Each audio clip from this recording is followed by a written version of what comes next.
प्यारे बच्चों नमस्कार। आज हम कक्षा 8 की पाठ्य पुस्तक वसंत भाग 3 के अध्याय 8 यह सबसे कठिन समय नहीं पढ़ने जा रहे हैं, जिसे लिखा है कवित्री जया जादवानी जी ने। प्यारे बच्चों, इस कविता में कवित्री बताना चाहती है कि मनुष्य को प्रतिकूल परिस्थितियों से निराश न होने की प्रेरणा दे रही हैं तथा प्रेरणा देते हुए वे हमें आगे बढ़ने के लिए कह रही हैं। बच्चों, इस कविता को पढ़ने से पहले मैं एक छोटी सी कहानी सुनाना चाहूँगा, ध्यान से सुने। एक लेखक थे और वो एक दिन बैठकर अपने लेखन कक्ष में ये लिख रहे हैं कि मैं सेवानिवृत्त हो गया 60 वर्ष में, और मैं जिस प्रकाशन कंपनी में था वहाँ मैंने 30 वर्ष तक अपनी सेवाएं दी, वो मेरे लिए बहुत अच्छा था। दूसरा, वो कह रही हैं कि मेरा बेटा परीक्षा देने जा रहा था मेडिकल की, तो रास्ते में एक्सीडेंट हुआ जिससे कार को नुकसान हुआ और बच्चा परीक्षा देने से वंचित रहा। तीसरा, वो ये कहते हैं कि मेरे पिताजी 75 वर्ष के थे जो स्वर्ग सिधार गए, तो मेरे लिए ये वर्ष बहुत बुरा बीता। तो ये बात थोड़ी देर बाद में उनकी पत्नी देखती है कि लेखक महोदय बहुत उदास हैं, नर्वस हैं, और वो जाकर उनके पीछे खड़ी होकर देखती है कि क्या लिख रहे थे। तो उन्होंने देखा कि भाई ये लिखा है, तो वो तुरंत बाहर जाती है और उन तीनों बातों का जवाब इस प्रकार से लिखती हैं कि मैं 60 वर्ष होने पर सेवानिवृत्त हुआ, पर मैं स्वस्थ हूँ और आगे मैं अच्छी कहानियाँ, कविताएं लिखते हुए बहुत सुंदर तरीके से प्रकाशन से जुड़ सकता हूँ, लेखन कार्य से जुड़ सकता हूँ। दूसरा, वो जवाब देती हैं कि ईश्वर को धन्यवाद देते हुए कहती है कि ईश्वर ने मेरे बेटे को बचा लिया, क्योंकि कार टूट फूट हुई वो तो दोबारा आ सकती है, पर बेटे को खरोंच भी नहीं आई, तो जिससे परीक्षा अगले साल दे सकता है, पर मेरा बेटा बच गया। तीसरा, वो ये कहती हैं कि मेरे पिता जो 75 साल के होने पर स्वर्ग सिधार गए, पर ईश्वर की कृपा से वे किसी के आश्रित नहीं हुए, उन्हें किसी ने संभालने की ज़रूरत नहीं पड़ी, वो अपने हाथों पैरों से चलते हुए अच्छे कार्य करते करते स्वर्ग सिधारे हैं। तो ईश्वर ने यह वर्ष हमारे लिए बहुत अच्छा बिताया, हम ईश्वर का धन्यवाद करते हैं। मतलब आप मेरी बात को समझ गए होंगे कि दोनों बातों में क्या अंतर था। एक में नकारात्मकता है और एक में सकारात्मकता। तो हमें सकारात्मक भावों से आगे बढ़ना है, तो इसलिए हम ये ज़रूर कहेंगे कि कठिन समय हो सकता है, परंतु सबसे कठिन समय नहीं हो सकता।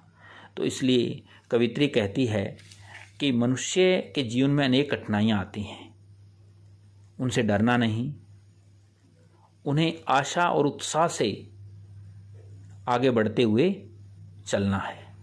जिस प्रकार से वीर वो उत्साही होते हैं और युद्ध के लिए भी निकल पड़ते हैं, वो ये नहीं सोचते कि क्या होगा, तो हमें वीरों की तरह अपने जीवन को जीना है, जिसमें कवित्री कहती है कि कोई भी कठिन समय हमें छू नहीं सकता।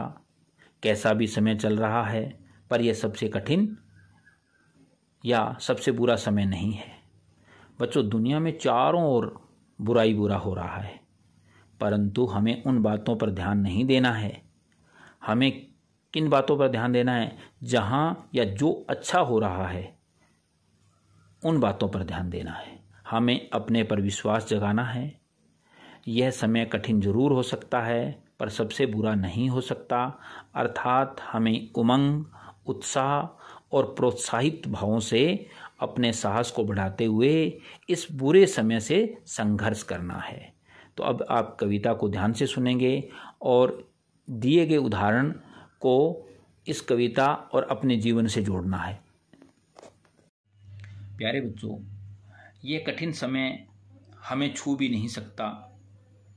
मान लेते हैं कि ये समय बुरा है, पर सबसे बुरा नहीं हो सकता। मानते हैं दुनिया में चारों ओर बुरा हो रहा है, हमें उन बातों पर ध्यान नहीं देना जहां या जो अच्छा हो रहा है। हमें अपने पर विश्वास जगाना है। यह समय कठिन जरूर हो सकता है, पर सबसे बुरा नहीं हो सकता। हमें उमंग, उत्साह और प्रोत्साहित भावों से अपने साहस को बढ़ाते हुए इस बुरे समय से संघर्ष करना है। अब मैं आपको बताना चाहूँगा कि कविता क्या कहनी चाहती है। कविता कह रही है कि नहीं, यह सबसे कठिन समय नहीं, अभी भी दबा है चिड़िया की चोंच में तिनका। बच्चों, एक चिड़िया है जिसने अपनी चोंच में तिनका ले रखा है। तो वो क्या सिखा रही है हमें कि मुझे इस तिनके से अपना घर बनाना है, अपना घोंसला बनाना है। देखो बच्चों, हम ये कह देते हैं मेरे लिए बड़ा दिक्कत हो रही है, मुझे ये परेशानी हो रही है, मुझे ये करना है, मुझे ये करना है। नहीं, वो छोटी सी जान वो क्या कर रही है, पूरे इस संसार में अपना खाना ढूंढ रही है, अपना आश्रय भी ढूंढ रही है। बारिश आए, आंधी आए, उससे बच भी रही है। तो इसलिए हमें क्या करना है, इससे चिड़िया से हमें क्या सीखना है कि अपनी मेहनत नहीं छोड़नी, साहस के साथ आगे बढ़ना है। तो आगे वो कह रहा है कि वह उड़ने की तैयारी में है, कि वो अभी भी उड़ रही है, आगे बढ़ रही है, आगे बढ़ रही है। तो कहने का मतलब हमारे जीवन में हमें आगे बढ़ते रहना है। दूसरा उदाहरण है कि अभी भी झरती हुई पत्ती थामने को बैठा है हाथ एक। अब ये क्या हुआ कि कवित्री कह रही है कि अभी भी झरती हुई पत्ती थामने को बैठा है हाथ एक। तो प्यारे बच्चों, आप देख रहे हो कि पेड़ से पत्तियां गिर रही हैं। अब उनको कोई थाम रहा है, अर्थात सहारा दे रहा है। अब पत्तियां क्या हुई कि जैसे जैसे हम लोग बूढ़े होते जाते हैं, उन बूढ़े लोगों से तुलना कर रहा है। उन लोगों की मदद के लिए बहुत से लोग आगे आने के लिए तैयार रहते हैं। देख रहे हो आप, बाजार में जाओ, गांव में जाओ, सड़क पार करवानी हो, अंधे के लिए लोग तैयार रहते हैं। बूढ़े आदमी का सहारा देने के लिए हॉस्पिटल में लोग तैयार रहते हैं, तुरंत आ जाते हैं। तो इससे क्या हुआ कि जब लोग, अच्छे लोग हैं, ये अच्छे लोग जब हमारे सामने हैं, हम देख रहे हैं, तो ये कठिन समय कैसे हो सकता है? और सबसे तो बिल्कुल भी नहीं हो सकता, और वो भी बिना स्वार्थ के लोग मदद करने के लिए तैयार हैं। तो ये मैं कहूँगा कि उन लोगों को थामने के लिए जो हाथ उठ रहे हैं। और बच्चों, मैं यहाँ ये भी कहूँगा कि हमारे देश में बहुत से लोग हैं जो गरीब लोगों की, असहाय लोगों की मदद करते हैं। बहुत लोग आगे आते हैं। आगे बढ़ता हूँ। अभी भी भीड़ है स्टेशन पर, अभी भी एक रेलगाड़ी जाती है गंतव्य तक, जहाँ कोई कर रहा होगा प्रतीक्षा। बच्चों, इस बात पे बड़ा ध्यान देना कि अभी भी गाड़ी आती है और हमें लक्ष्य तक ले जाती है। गंतव्य जो है ना, हमारा लक्ष्य है, जहाँ हमें पहुँचना है। तो इसका मतलब अभी गाड़ी आ रही है, जा रही है। इसका मतलब क्या हुआ कि लोगों को हम एक दूसरे पर भरोसा है, हम एक दूसरे का साथ दे रहे हैं, एक दूसरे के साथ जा रहे हैं, हम एक दूसरे की मदद कर रहे हैं। जैसे इस कविता में ये कवित्री बता रही है कि अभी भी एक रेलगाड़ी आती है, जाती है, जो हमें गंतव्य तक ले जाती है। इसका मतलब यही हुआ कि मदद करने के लिए लोग तैयार बैठे हैं, आपके सुख और दुख के साथी बनते हैं। इससे मतलब ये हुआ कि अभी ये कठिन समय नहीं है। आगे बढ़ते हैं कि जहां कोई कर रहा होगा प्रतीक्षा, अभी भी कहता है कोई किसी को, जल्दी आ जाओ कि अब सूरज डूबने का वक्त हो गया। अब क्या हुआ कि जहाँ कोई कर रहा होगा प्रतीक्षा। बच्चों, हम लोग घर से निकलते हैं, नौकरी पेशा लोग घर से जाते हैं, किसान लोग खेत में काम करने के लिए जाते हैं, परंतु पीछे कोई ना कोई होता है।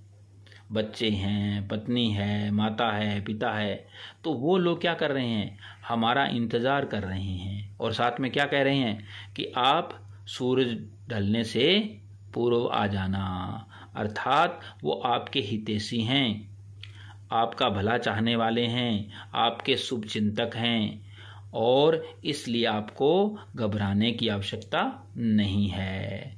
बच्चों, बहुत लोग हैं, माता पिता के साथ हमारे घर में बहुत से लोग हैं, वो ये कहते हैं कि जाओ परंतु जल्दी आ जाना। जैसे बच्चा जाता है तो माता बड़ी चिंता करती है, तो इस प्रकार से आप स्कूल भी जा रहे हो तो माता आपको कहती है ना जल्दी जल्दी आ जाना, तो इसका मतलब है आपकी चिंता कर रहा है घर में, तो आपको घबराने की आवश्यकता नहीं, वो आपके साथ है।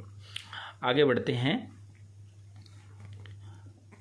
अभी कहा जाता है उस कथा का आखिरी हिस्सा जो बूढ़ी नानी सुना रही है सदियों से दुनिया के तमाम बच्चों को, अभी आती है एक बस अंतरिक्ष के पार की दुनिया से लाएगी बचे हुए लोगों की खबर नहीं, यह सबसे कठिन समय नहीं।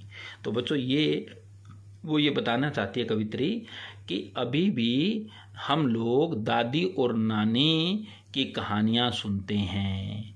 दादी और नानी कहानियाँ सुना रही है, बचपन से हमें सुना रही हैं, और मैं तो ये मानता हूँ कि उन्होंने भी तो कभी कहानियाँ सुनी होगी, बहुत पहले से चल रहा है।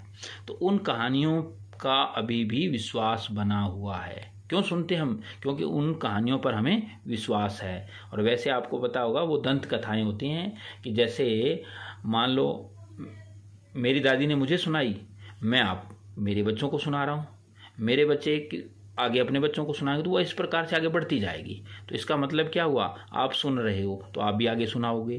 तो इस चीज़ से हमें ये देखना है। परंतु क्या हुआ, हमारा उन कहानियों के प्रति विश्वास बना हुआ है। जब तक विश्वास डगमगाए नहीं तब तक हम ये नहीं कह सकते कि वो चीज़, वो वस्तु या वो बातें झूठी हैं। तो इसलिए वो झूठी नहीं है, परंतु सच भी हम नहीं कह सकते। पर बात यह है कि हम यहाँ सच और झूठ की बात नहीं करनी, पर हमारा विश्वास है उनके साथ। विश्वास जब तक बना है तब तक उनको हम महत्व देते हैं। क्या कहानियाँ हैं, कैसी कहानियाँ सुनाती है दादी या नानी? कहती है कि अंतरिक्ष में परी रहती है और जो हमें इस दुनिया में कभी मिलने आएगी। तो बच्चों, वही कहानियाँ आज चल रही है कि सदियों से चल रही हैं नानी और दादी की कहानियों में कि भाई पार वाली दुनिया है, वहाँ अंतरिक्ष की दुनिया में परी रहती है जो हम बच्चों से मिलने के लिए आएगी, कभी खबर लाएगी। और खबर क्या लाती है कि भाई पार वाली दुनिया में लोग रहते हैं। तो वे जब तक जीवित हैं बच्चों, उन पर विश्वास बना हुआ है और तब तक वो जीवित रहेंगी। कौन? वो कहानियाँ। अब आगे क्या हुआ कि अंतरिक्ष में लोग हैं।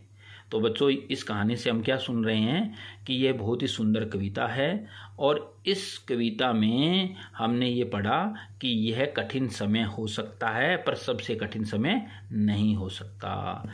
इसलिए जब भी आप दुखी, निरुत्साहित और नकारात्मक सोच आपके मन में आ जाए या उससे आप ग्रसित हो जाओ, तो आप इन उदाहरणों को ध्यान से पढ़ना, आपको एक ऊर्जा मिलेगी, आप उत्साहित हो जाओगे और जीवन में आगे बढ़ने के लिए तैयार हो जाओगे। बच्चों, मैं फिर कहूँगा, क्योंकि मानव का जीवन है ना, तो परेशानी तो होगी। जब परेशानी होगी, और कहा भी गया कि दुख और सुख तो भाई हैं, दुख और सुख तो हमारे जीवन में साथ साथ चलते रहते हैं। जब साथ साथ चलते हैं तो सुख आएगा तो कभी दुख भी आएगा।